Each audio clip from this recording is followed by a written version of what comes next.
in the Middle East, as we call it, the idea of martyrdom is a proud thing.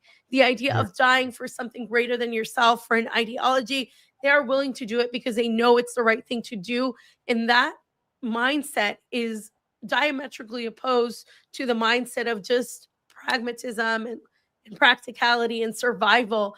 There is this idea that even if we are going to lose, we're going to go down fighting because it's the right thing to do. And I think that there is a lack of understanding of this very concept in the I would say Western leftists who still say, well, Yemen shouldn't do this, or Iran shouldn't do that, or look what Iran has done. They will say stuff like, is it worth it? Like they will say stuff like, was anything Hamas did, was it worth it? Like, it's not even you can tell by the questions they ask.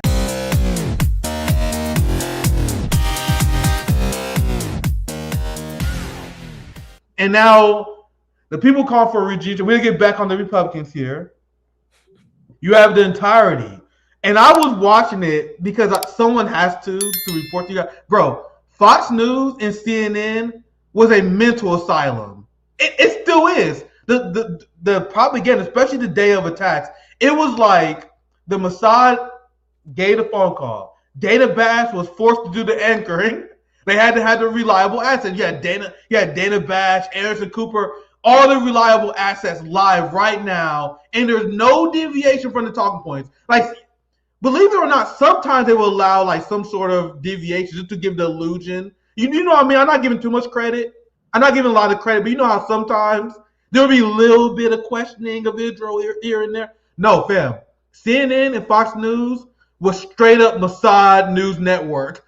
No questioning of the Israeli regime at all. I was watching it because it was bizarre. So let me show you this clip, and Fiorella, I want you can feel free to respond. But here's just another example. Here, Fox News. Here, Ted Cruz essentially calling for regime change in Iran, calling for flat-out war. Do you want to see regime change? Do you think that happens soon? And what would the future look like in that regard? Look, I think it is very much in the interest of America to see regime change. I don't think there's any redeeming the Ayatollah. He is filled with hatred. I'll tell you a story that's a little bit amazing. The former head of the... I heard the story. It's literally a waste of time. You guys don't have to hear the story. So you guys see Ted Cruz calling for regime change. I'm going to stop it there for a second time. Fiorella, that story is bullshit. You guys don't have to hear it. Fiorella, any reaction, and what's your response? Have you been following how the news been covering it, their lives? Any response? Actually, I haven't watched Fox News or CNN in a while, and I agree. Sometimes I watch them to see how ridiculous they are and where they're at. But then I regret it every single time because it's like, what the hell? But I mean, Ted Cruz is just like, this is why I don't buy that the U.S. isn't working hand in hand with Israel. Because you got the likes of Ted Cruz, Lindsey Graham, Marco Rubio, and the entire Miriam Adelson contingent that is in Donald Trump's cabinet. They are so crazy to go to war with Iran. They despise Iran. Iran represents everything they don't like. And for some reason, there's this like Christian Zionism, right? That takes place where they feel like they're so related to the Zionists, and they have this whole thing. Now, granted, there's been a split in the Trump supporters, and some of them have become really anti-Israel for a multitude of reasons. Like Marjorie Taylor Greene has spoken out. You have a few others, and then you have the supporters that are like, well, we're not going to, go with Trump. I can't believe he did this. And I'm like, it was very obvious he was going to do this. This is his role. This is why Donald Trump is president. This is exactly why he's president. He is poised to carry this out and also push Palantir into the spear without the people who are supposedly against the deep state, against any incursions on the First Amendment or the Second Amendment or the Fourth Amendment. And so this is the only way it would happen, is you would have to have the guy that was the pro-peace president that was going to not do what Biden did, and that was going to drain the swamp, become the guy that literally brings you more war and more surveillance. And they're not going to say a word because it's him and not Joe Biden. And we know the same hypocrisy happens when there's a Democrat in office. We know that a lot of these protesters wouldn't be out in the streets if it was Joe Biden at the helm with ICE. We know that, yes, what Trump's doing is awful and it's taking it a step further for a specific reason. But at the same time, what we're looking at here is the reality that these politicians go hand in hand, they play their roles. And at the end of the day, it's not really about, ooh, did Trump want this to happen? This is about them fulfilling their roles and the actual surveillance, military surveillance apparatus working and continuing the objectives from administration to administration and so on and so on. So while there might be a resolution, for example, to the war in Ukraine, as I've said from the beginning, that war is going to shift to Iran and towards China.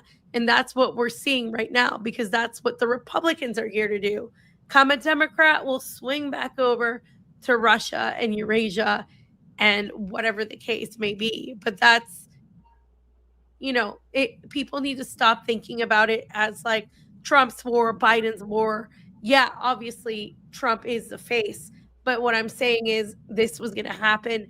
And even if Kamala Harris was president, a lot of these morons are saying we'd be at brunch. I mean, it's just peak LA to see these signs. But it's like, yeah, you would be at brunch because you don't get it yet. You don't get what's actually behind all of this. Yeah, don't get me started on that. Like I don't know why they just tell on themselves like that when they say we will be at. Because they don't get it. They don't get it. Yeah, it's crazy that they just tell on themselves. It's very telling that they don't even have a good excuse to tell the American people why they support war with Iran. I've been listening because especially with anything going on, I've been obsessed with how they're going to sell this war. And they are selling this war by saying that Iran is a direct threat to the state of Israel. So in order to stop the threat, we must launch a war with them right now. Fam, Iran, when have they launched an unprovoked act of aggression against another country? It has been generations. Like I know they had the conflict with Iraq in the 80s, but other than that, Iran has not launched attacks on any other countries, as Israel is launching attacks on 6 countries in the last few months. They're attacking their neighbors, but we had to be convinced that we got to support a war with Iran because it's preventive. Preventive war is not supported under international law. Like these are things that the previous generations of the ruling class decided. They didn't attack Hitler, despite the fact that Hitler was doing all the crazy Nazi shit, because they decided at the time preventive wars are not just. And as I said many times before, so I will spare you guys, because I said this many times before, this new generation of the ruling class, they've seen all the reforms that the previous ruling class generation made. And as crazy as the Henry Kissinger generation was, our generation of the ruling class, like, man, I don't know why you guys even bothering to pretend we support these rules of war, international courts. That's why they sanction the international courts. They're in full rebellion of international law. This will be the last NEOCON clip I play. This is Lindsey Graham. There's a reason why he's on Face the Nation every Sunday. It's crazy. This motherfucker leaves church, where he allegedly goes. He goes to church, and then immediately goes on Face the Nation to explain to people why we should support bombing another country. Now, isn't that wild? What does that do to your soul? I'm not a religious person, but imagine you go to church, and then right after you leave church, you explain how we got to kill people right after that. That's Christian Zionists in a nutshell. So this is a short clip. I'm not going to torture you guys that long. I just want you guys to know what our enemies are saying. That's all. Here's Lindsey Graham. If diplomacy is not successful and we left with the option of force, I would urge President Trump to go all in to make sure that when this operation is over, there's nothing left standing in Iran regarding their nuclear program. If that means providing bombs, provide bombs. If that means busting bombs, whatever bombs. If it means flying with Israel, fly with Israel. The worst possible outcome for the world is to take the Iranian nuclear program on and leave it standing. Mm-hmm. That will be a disaster. Senator, literally, The thing is, they're making these declarations, and meanwhile, no one in the world believes them. Like it's such a sad attempt to just convince a very small segment of the population. This is just for white dudes who vote Republican. Like they know that there are people who vote Republican who are tired of the wars. Not on any anti-imperialist principle. They're just tired of war because that's a very human thing to believe. So they're not even trying.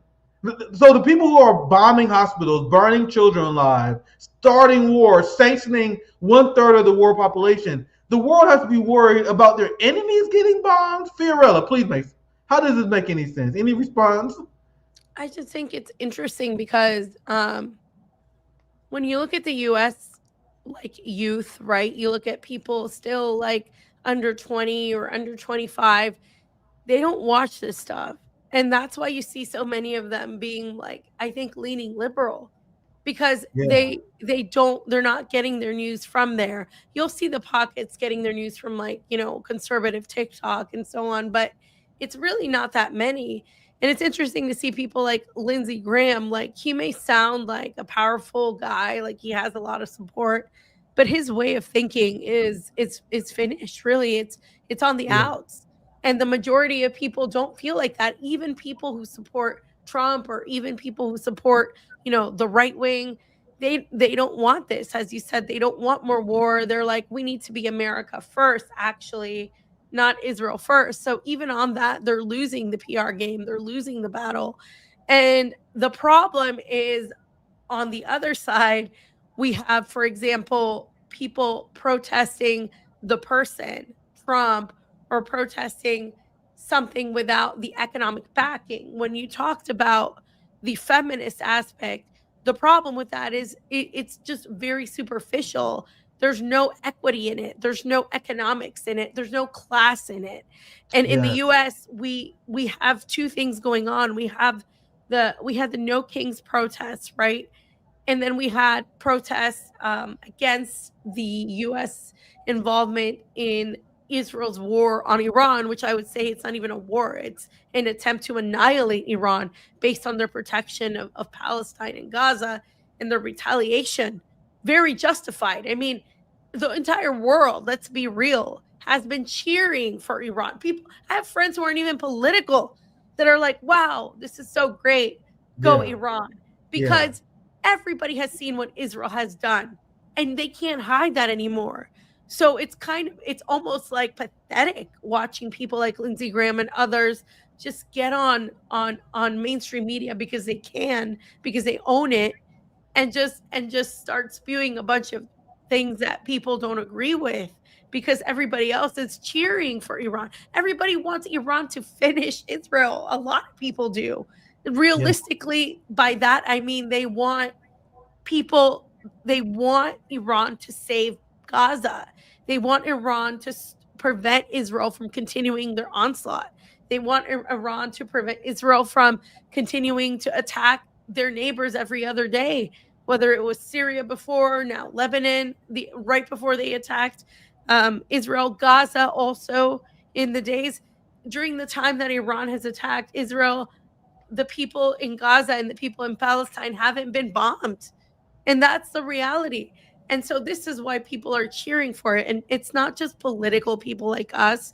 It's not just pundits on any show. It's literally regular people who are watching this and like, yeah, well, Israel did this. So why are they upset? I think people are getting a little bit more aware of things. And that's why they're so afraid.